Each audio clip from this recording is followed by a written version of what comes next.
मैं doctor Kirti Mathur, associate professor political science, government Meera girls college.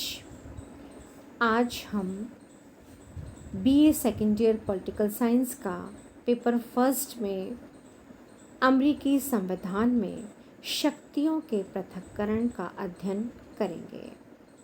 शक्ति पृथक्करण का सिद्धांत इस विचार पर आधारित है कि निरंकुश शक्तियों के मिल जाने से व्यक्ति भ्रष्ट हो जाते हैं और अपनी शक्तियों का दुरुपयोग करने लगते हैं।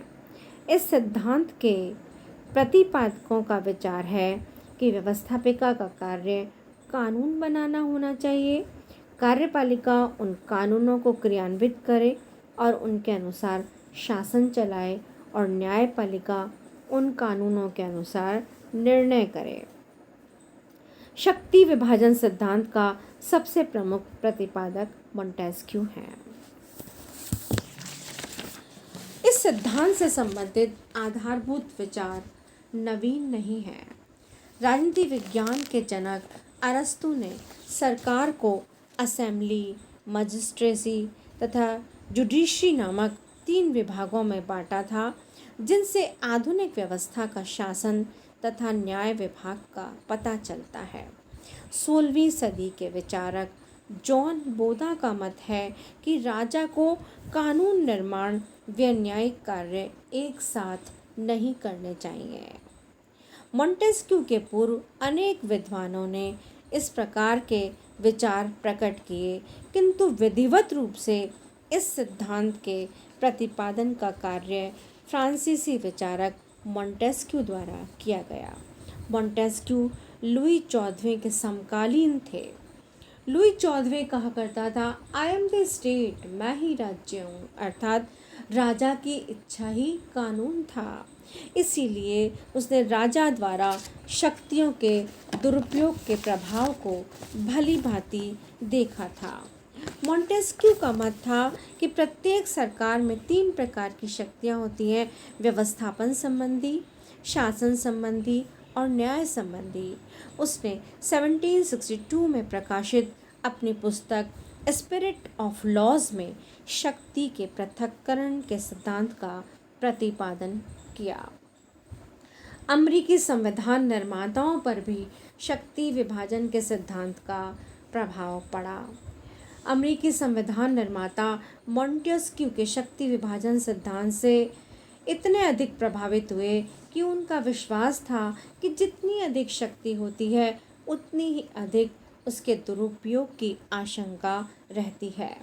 संविधान सभा के प्रमुख मेंबर मैडिसन ने भी इस संबंध में एक प्रसिद्ध पत्रिका फेडरलिस्ट में लिखा कि व्यवस्थापिका, कार्यपालिका और न्यायपालिका संबंधी सारी शक्तियों का एक ही हाथों में एकत्रित होना, चाहे वह एक व्यक्ति हो, थोड़े हो या अधिक, और चाहे वंशानुगत हो, स्वतः नियुक्त हो या निर्वाचित हो, अत्याचारी शासन की उपयुक्त परिभाषा कही जा सकती है। अतः 1787 में फिलाडेल्फिया सम्मेलन के द्वारा जब नवीन संविधान के निर्माण का कार्य आरंभ किया तो संविधान निर्माताओं ने शक्ति विभाजन के सिद्धांत को संविधान का आधारभूत सिद्धांत बनाने का निश्चय किया।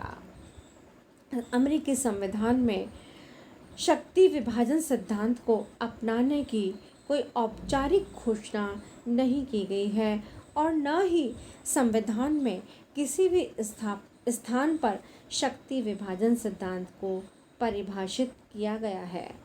लेकिन अमेरिकी संविधान के 3 अनुच्छेदों पर दृष्टि डालने से यह विदित होता है कि अमेरिकी संविधान शक्ति पृथक्करण सिद्धांत पर आधारित है। ये कौन से अनुच्छेद हैं? इस संविधान का अनुच्छेद 1 के खंड 1 में लिखा है कि संविधान में प्रदान की गई समस्त व्यवस्थापन संबंधी शक्तियाँ एक कांग्रेस में निहित होंगी। इसी प्रकार अमेरिकी संविधान के अनुच्छेद 2 के खंड 1 में लिखा है, समस्त कार्यपालिका शक्ति संयुक्त राज्य अमेरिका के राष्ट्रपति में निहित होगी। अनुच्छेद 3 के खंड 1 में लिखा है कि न्याय संबंधी समस्त शक्ति एक सर्वोच्च न्यायालय तथा उन नीचे के न्यायालयों में निहित होगी जिन्हें कांग्रेस समय समय पर प्रतिष्ठित स्थापित करेगी। अतः व्यवस्थापिका, कार्यपालिका और न्यायपालिका में शक्तियों का स्पष्ट विभाजन किया गया है। संविधान निर्माता चाहते थे कि न केवल सिद्धांत में वरन व्यवहार में भी सरकार के इन तीनों अंगों की प्रकृति अलग अलग होनी चाहिए और उनके द्वारा अपने कार्यों का संपादन एक दूसरे से स्वतंत्र रहते हुए किया जाना चाहिए। इस प्रकार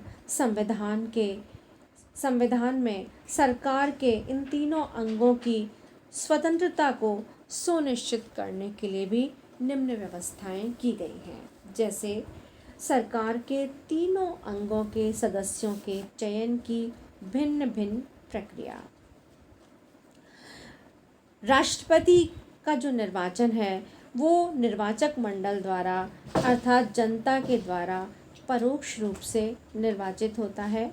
न्यायाधीशों की नियुक्ति सीनेट के अनुसमर्थन पर राष्ट्रपति द्वारा होती है और कांग्रेस अर्थात सीनेट और प्रतिनिधि सभा के सदस्य जनता के द्वारा प्रत्यक्ष रूप से निर्वाचित होते हैं।